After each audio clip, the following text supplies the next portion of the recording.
Di awal film diperlihatkan seorang siswi SMA yang dipaksa untuk melayani hasrat guru prianya. Sang guru mengancam tidak akan meluluskan siswi tersebut jika tidak mau melakukannya. Setelah selesai memenuhi hasrat dari gurunya, siswi bernama Tanya itu langsung mojok meratapi nasibnya di tempat sepi. Tidak lama kemudian datanglah seorang siswi SMP menghampiri Tanya yang sedang menangis. Siswi SMP tersebut bernama Kayla. Bakit ka umiyak?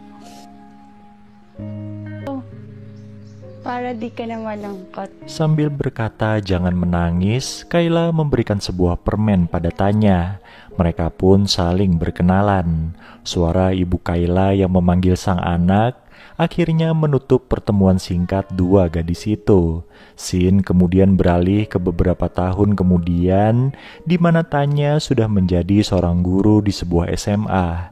Meskipun ia pernah diperlakukan buruk oleh gurunya, Tanya tidak lantas melampiaskan dendam pada anak didiknya.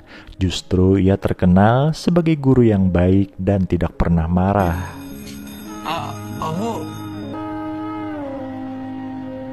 Adapun seorang siswa yang sangat mengagumi sosok Tanya. Ia adalah Robin. Bukan hanya sekedar kagum, Robin ini ternyata juga menyukai Tanya sebagai seorang wanita. Ia sering berfantasi liar membayangkan gurunya tersebut. Selain Robin, ternyata ada murid lain yang juga ngefans dengan Tanya. Ia adalah Kayla, gadis SMP di awal film tadi. Sekarang Kayla sudah SMA dan bersekolah di tempat Tanya mengajar. Di sini hubungan Tanya dan Kayla terlihat baik, sewajarnya guru dan murid. Very good, ang ganda. Robin, ano? Sikap Robin yang nampak jelas menunjukkan ketertarikannya pada Tanya, lantas membuat Kayla gusar. Gadis itu menganggap Robin adalah saingannya dalam memperebutkan perhatian sang guru. Suatu hari ketika Robin nekat menyatakan cintanya pada Tanya dan akhirnya ditolak, Kayla langsung mengejek pemuda itu. Di sisi lain, Robin pun mulai menduga-duga apakah ibu Tanya memang sedang dekat dengan seorang guru pria seperti yang digosipkan murid lainnya. Sorry. Pilit lang dala ko sa'yo tapos Suatu malam, rasa penasaran Robin akhirnya terjawab. Tanpa sengaja, ia melihat ibu Tanya sedang bermesraan dengan seorang murid wanita yaitu Kayla. Meskipun sempat kaget, Robin tidak lupa merekam kejadian itu dengan ponselnya. Keesokan harinya, selesai ibu Tanya mengajar di kelas, Robin langsung menghampirinya. Sambil berkata, "Aku tahu rahasiamu," Robin menunjukkan video Tanya dan Kayla kemarin malam. Di sana Tanya berusaha tenang, lalu menyuruh Robin untuk ikut pulang ke rumahnya. Muna sa loob, pag-usapan na natin. Sesampainya mereka di rumah, Tanya pun menjelaskan kalau dirinya dan Kayla sudah lama kenal, tapi baru tahun kemarin mereka jadian.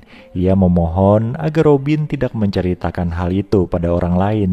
Sementara Robin sendiri nampaknya tidak mau menyia-nyiakan keterpojokan gurunya itu. Ia minta hasratnya dilayani oleh Tanya. Akhirnya dengan terpaksa, Tanya pun melakukannya. Ano bang gusto mo? Keesokan paginya di hadapan Kayla, Robin berselebrasi seolah telah memenangkan sesuatu dari gadis itu. Kayla yang curiga pun langsung menanyakannya pada Tanya.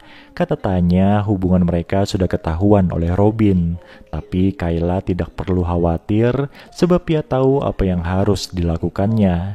Tanpa diketahui oleh Kayla, Tanya membagi jatah bermesraannya dengan Robin. Semua itu dilakukannya agar Robin tidak membocorkan rahasia gelap mereka. Uto-uto.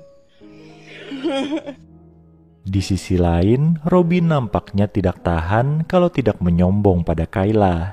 Suatu hari ia pun membocorkan pada gadis itu apa yang diam-diam dilakukannya dengan Tanya.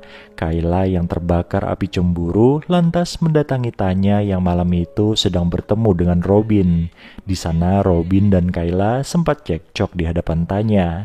Namun atas inisiatif Kayla, mereka bertiga mulai saling menggrepe dan akhirnya bermesraan bertiga. Setelah melakukan kegiatan tidak biasa itu, Tanya terlihat seperti tidak nyaman. Suatu malam, ia mengajak Robin ngobrol santai sambil menceritakan awal mula hubungannya dengan Kayla.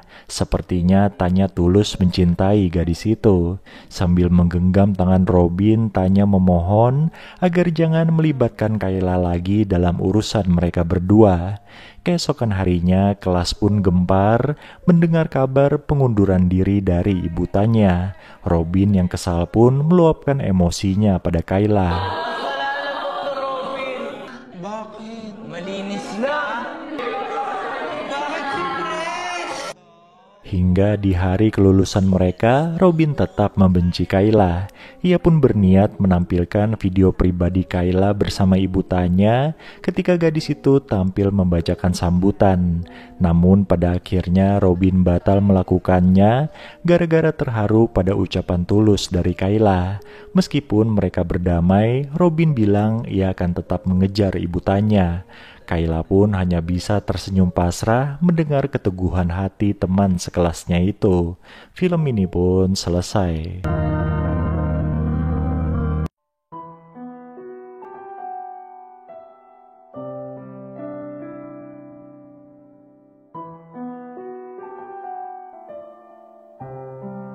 Film ini berfokus pada sepasang pengantin baru yang hidup di sebuah desa di pesisir pantai.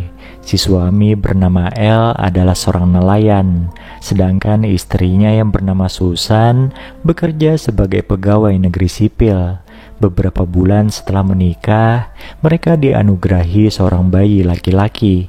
Tapi naasnya bayi tersebut meninggal dunia selang beberapa menit setelah dilahirkan.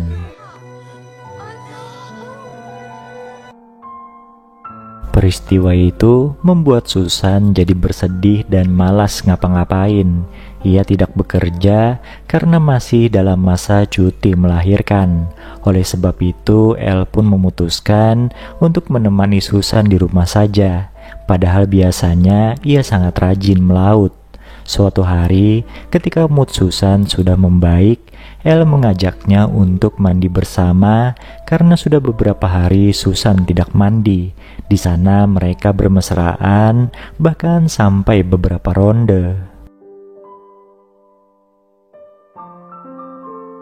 Selain menenangkan Susan yang selalu teringat bayi mereka, El juga harus menanggung beban ekonomi keluarga kecil itu.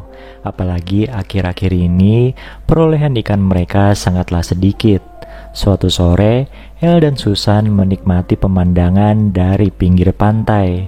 Di sana Susan mengungkapkan rasa bangganya pada El yang selalu setia padanya. Susan pun berseloroh, ia akan tahu El berselingkuh dari aroma tubuh suaminya itu. Tak seberapa lama, datanglah Abi, adiknya Susan, yang ikut nimbrung dengan mereka. Di saat Susan sudah mulai bekerja, El malah mendapat musibah. Ia tertipu sebuah koperasi simpan pinjam di mana El menginvestasikan uangnya. Mendengar kabar tersebut, ibunya El pun sampai terkena serangan jantung dan kini sedang dirawat di rumah sakit. Di hadapan Susan, El histeris menangisi nasib naasnya. Susan pun memberi saran agar El menagih hutang pada orang-orang yang meminjam uang padanya. Melihat El sedang kesusahan, Dindo temannya El berinisiatif untuk menagih hutang tersebut. Orang pertama yang didatanginya adalah Flor. Flor adalah seorang gadis cantik yang merupakan teman sekaligus tetangganya El. Sayangnya saat itu, Dindo tidak berhasil mendapat uang dari Flor karena gadis itu juga sedang berkantong kering. Usaha El dan Susan untuk meminta bantuan pada wakil wali kota pun harus diurungkan sebab pejabat itu nyatanya malah memodusi Susan yang cantik. Kondisi yang makin runyam itu membuat El jadi gampang emosi hingga berkelahi dengan beberapa pemuda kampung. Untungnya ada Flor yang melerai mereka dan mengobati luka El. Perhatian dan kelembutan Flor membuat El jadi tergoda hingga akhirnya mereka pun bermesraan. Ternyata Flor ini juga ada hati dengan El. Karena kelelahan, El pun tertidur dan lupa bersih-bersih. Nah, dari keteledoran inilah Susan jadi tahu suaminya berselingkuh hingga ia pun mengamuk sejadi-jadinya.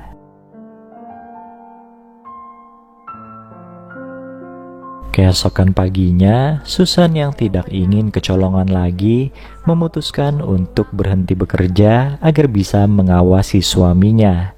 Tanpa sadar, Susan juga keliru menuduh Abi adiknya sendiri yang telah berselingkuh dengan El. Di tengah kebangkrutan dan keterpurukan mereka, El dan Susan pun berbaikan lewat hubungan badan.